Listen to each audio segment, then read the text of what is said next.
Sevgili izleyicilerimiz, şimdiki programımızda Profesör Doktor Gülçin Çandarlıoğlu Hanım'ın konuşması olacak. Değerli Turan Hocam, aziz meslektaşlar, sevgili gençler, hepinizi saygıyla, sevgiyle selamlıyorum.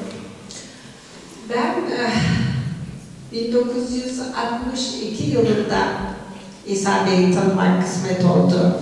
Merhum Polat Turfani Hoca ile birlikte Zeki Togal Hoca'yı ziyarete geldiler. O zaman tanıdım. Daha sonra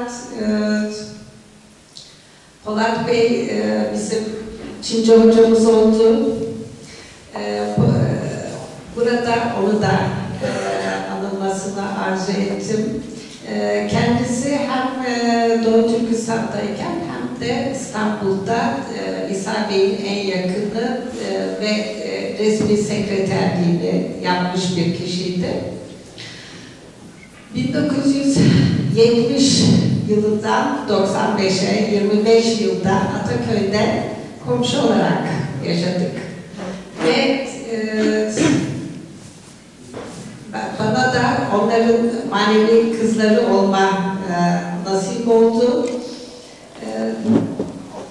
Evlerine bir misafir gelip böyle Türk dünyası, Doğu Türkistan sohbeti yapılacağı, mantı pişeceği zaman Fatma Hanım beni arar. Kızım gel, işte şunlar geliyor, bugün sohbet var, mantı da pişiyor. Evet. Ben de gidip hem sohbete katılır hem evin kızı olarak Fatma Hanım'a yardımcı olmaya çalışırdım. Tabii Türkiye içinde kendisiyle birçok hatıramız mevcut ama ben burada o konulara çok değinildi. Konuşulmayan bir konu var. Bir tek Arslan'ın bildiği Japonya hikayesi. Evet. Ben 1970'te Japonya'da araştırma öğrencisi olarak bulunduğum sırada merhum İsa Yusuf Aytekin bir dünya turuna çıkmış, Dışişleri Bakanları seviyesinde davasını anlatmaya, tanıtmaya çalışarak muhtıralar bırakıyordu. Tokyo'da bulundukları süre içinde yine malum Çin politikasının tesiriyle bizim dışişleri çok fazla ilgilenmedi. Ama ben hem tabii büyüklerimizden öğrendiğimiz kadarıyla davanın genç merhemecikleri olarak hem onun manevi kızı olarak elimden geldiği kadar tercümanlık ve rehberlik yapmaya çalıştım. Ve Japon dışişlerinde ise arkadaşlarım vardı. Birlikte karşılıklı ben onlara Türkçe, onlar bana Japonca çalıştırarak ahbap olduğumuz arkadaşlar. Onların yardımıyla biz yine Japon dışişleriyle görüştük. Muhtıraları bıraktık.